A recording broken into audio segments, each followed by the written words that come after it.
From UFOs to psychic powers and government conspiracies, history is riddled with unexplained events. You can turn back now or learn the stuff they don't want you to know.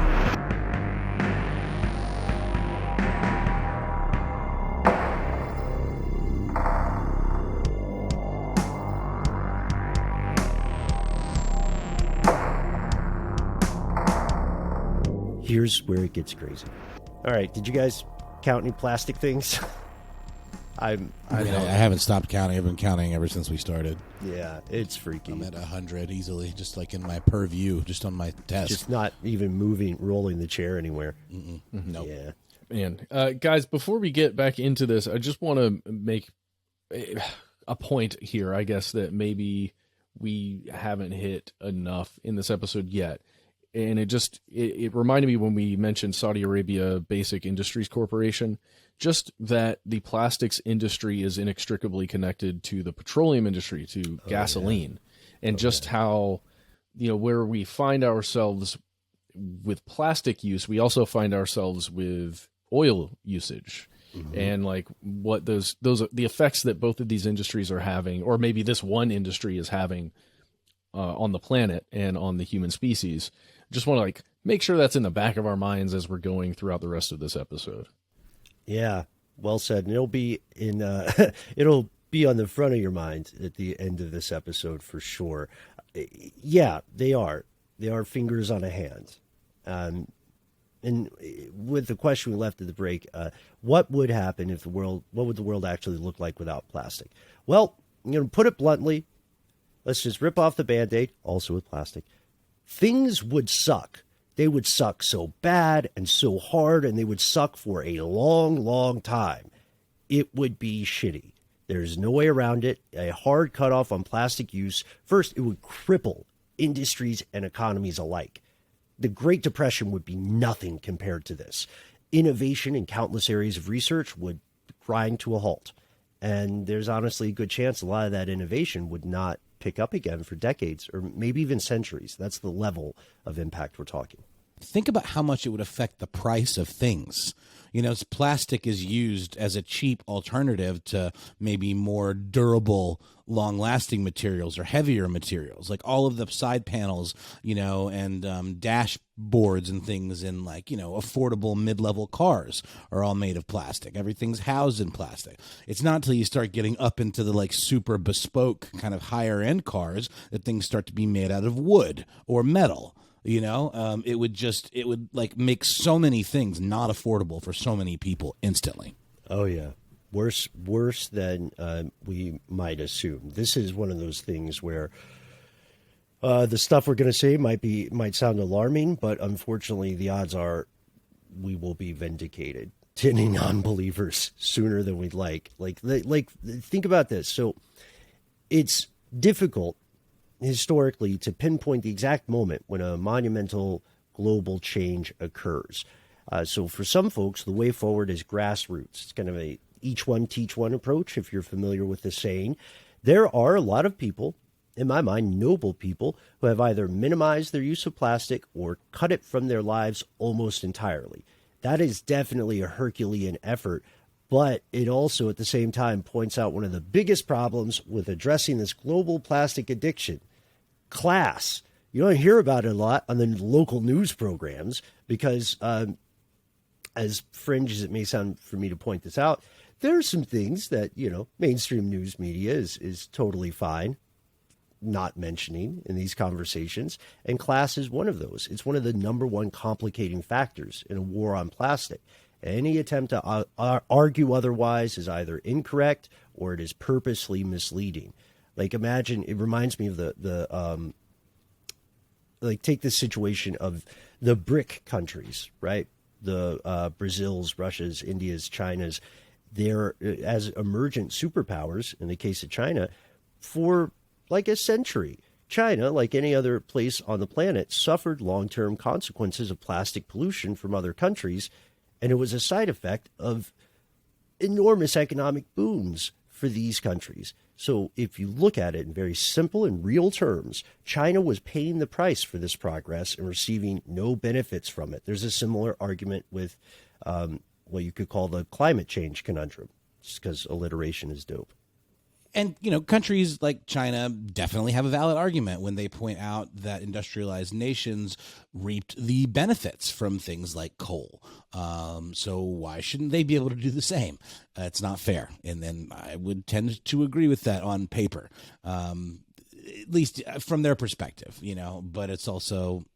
it's sort of a do as I say, not as I do approach. And I think that always kind of, you know, leaves a bad taste in folks' mouths, you know, countries. Yeah. You know, China's argument is they should have access to the same strategy. Also, putting politics aside, just objectively, this approach restricts their access to further economic success. Yeah. It's not even to say they don't care about pollution or they're completely callous about these things. It's just kind of like a, you know, well, you know, other countries have laid the groundwork to where we are now. And if you'd just been a little more responsible about it, then maybe we wouldn't be in this position or something like that. Yeah. Yeah. It's like, let's freestyle an imperfect analogy. Okay. Let's say there's like a marathon. And the people who ran the race and got first place didn't actually run. They had a car, and they drove to the finish line. And they said, we won. And you're like, well, we want to also be winners. And they say, okay, but you can't drive a car. Right. But if you get a better time than us, we'll say you won. It's just we used a car. That's like that argument is valid from their perspective. It's important to think about that. And then if you take it back to the individual, to like microscopic or microplastic level, being able to live a life like this without interacting with plastic requires a certain amount of privilege and individual agency. It's sort of like when people say like, hey, why do actors in blockbuster action movies look so in shape? They have a team of people who help mold them into that. Personal trainers, dietitians, probably therapists, hopefully therapists as well. And it's like how eating healthy requires privilege in terms of money or time. You have to be able to pay someone for that stuff. You have to pay a premium for healthy food, or you have to have the time to figure out and how to prepare it yourself and do it consistently. So there is privilege on every single level that impacts this conversation. But if we try to stick to optimism as best we can, just as a thought experiment, let's give it a go. Let's say there's some unprecedented miracle, which is also simultaneously a disaster. Literally everybody, same day, same hour, said we're at least gonna just stop making plastic. Okay, let's assume civilization doesn't collapse. What would happen? First, the environment would love us. You know, the Smokey, the bears, the Ranger Ricks, I think in the UK it's a frog, not Smokey the bear, but all the animals that you can think of, their lives would get better. Life for oil companies would go down the tube. It'd be terrible because, as we point out, plastic is a petroleum product. In fact, big oil, if you want to just use that name to group all these producers together, they're well aware of the push for alternative power for vehicles. You know, they knew that Ford was making an electric F-150 way before the public, and you know, they know all this stuff. They hang out with each other. So their idea is that plastic use will accelerate such that replaces the money they see themselves losing with straight up oil and gas. But it's likely that these corporations, if this thing happened, they would use their political influence to kind of phase in a manufacturing ban until they could find a new replacement or a series of alternatives that could be made around the same cost. That's the big important thing for them. And without an alternative in place, losing plastic is an existential threat to these companies. There's a great article that came out last year on Vox called "Big Oil's Hopes Are Pinned on Plastics. It Won't End Well." Hats off to you, David Roberts, the author of that article, because, you know, he calls them out, and I do recommend reading it. So that would happen. And second, if you're listening to this show today, there's a disturbingly high chance you would lose your job, even if you have nothing to do with the plastics industry. So even like in the best case scenario that, the world slowly weans itself off of petroleum products as a fuel, this is always going to be their fallback, or at least that's the way the business model is set up, right? Yes. Yeah, that's the idea. The idea is that you can, as the profits of oil for gas and fuel diminish, then the profits for using that same petroleum to create plastic rises. And the numbers are there. It's not a bad bet for them to make from their perspective. It's bad for the planet. It's like bad for you if you're hearing this. And maybe this is a silly question, but I mean, petroleum is not a completely, endless resource. I mean, it is not considered, or it's a non-renewable resource. You can tap out an oil well. I mean, you just keep looking for it elsewhere, but there is going to come a day where we're not going to be able to get it out of the ground anymore, right? Especially if we keep, pulling it out willy-nilly the way we are. Mm-hmm. That's why stuff like messing with shale and fracking enjoyed a renaissance of sorts, because the cost of oil hit a threshold where it was profitable to try to pull it out of the ground that way. And that's what it all goes down to, as silly as it sounds. It goes down to money. So, yeah, massive rise in unemployment. Unfortunately, a given. Because these folks who would lose their jobs don't have to be working in the plastics industry. They have to be working on something that needs plastics somewhere at any point in their job. So for a lot of people, that's going to be bad news. Third, there would be this huge waste management program. It'd be on a scale of something that has never existed before. Stay in your lane, Pyramids of Giza. There's a new impressive human initiative in town.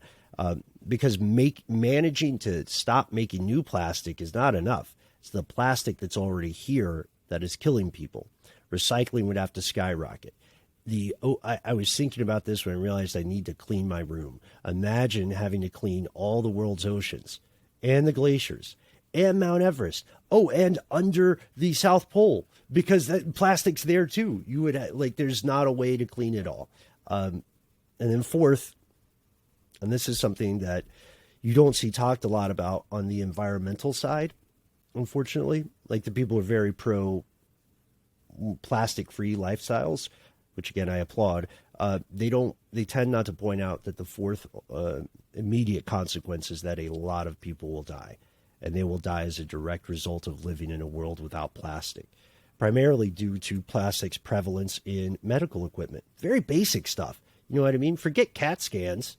We're talking about syringes, gloves, stuff like that. Plastic is very sterile, and this means that these things, some of which have to be single use, like syringes and so on, they would become the rarest of Pokemon.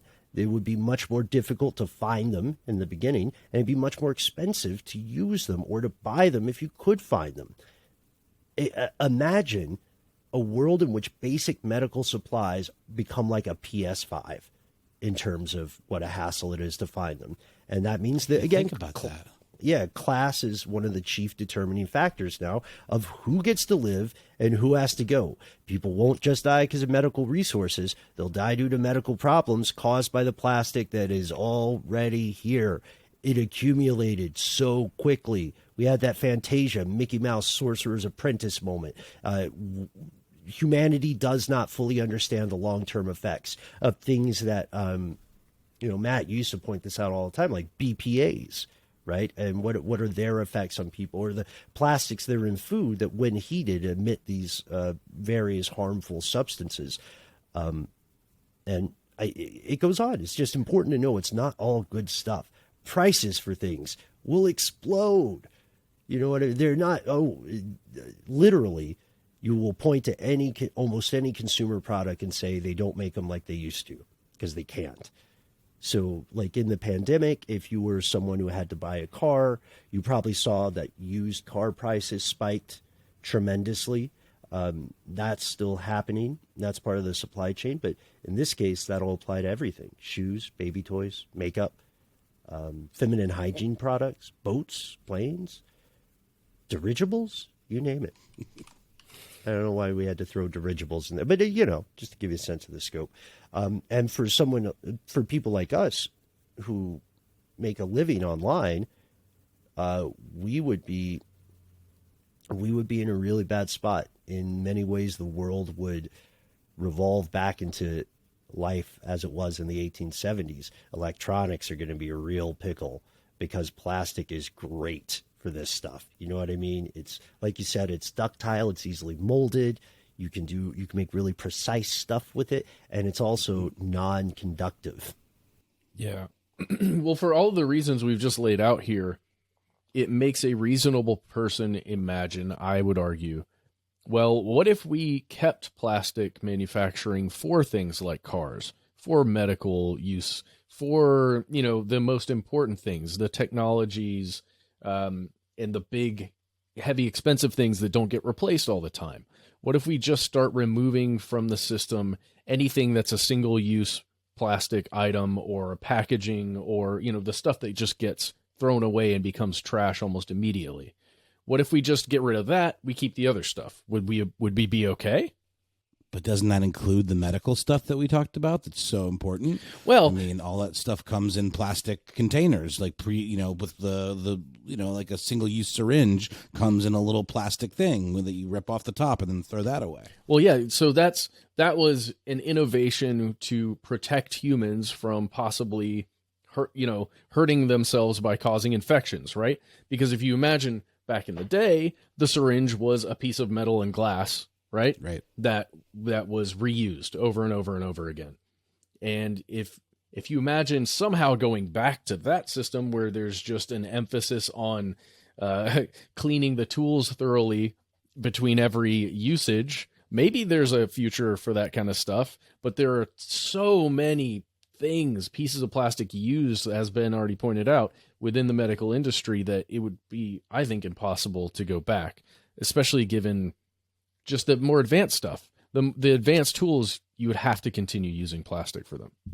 Totally. I mean, things like catheters, I mean, like so many. And that's the thing, like all of this stuff is required to be able to scale a production, of any type. You know what I mean? Like if we were still using glass and metal and ceramic and all that, it's just much more difficult to scale because you can't just poop them out, in a machine. I mean, you can, but it's just a lot more costly, and you can't make quite as many of them. Well, and it's not as profitable cars, because you're only creating a couple, versus 1,000 for. Well, that's what I think of when I hear the word scale. I usually think of scaling something as just making as many of a profitable thing as you possibly can for as cheap as possible, and that's going to up your profits significantly. And as we know, nobody there's a line I always think of from Mr. Show where it's somebody it's these film executives, and it's like they've greenlit this movie about coupons and it's going to tank, and this executive says, I swear to God, if I have to go from being super rich to just rich, I'm going to kill myself. That kind of personifies that thinking. You can't go backwards. You can't go backwards. Right. And so like you're saying, Matt, you brought up a wonderful point.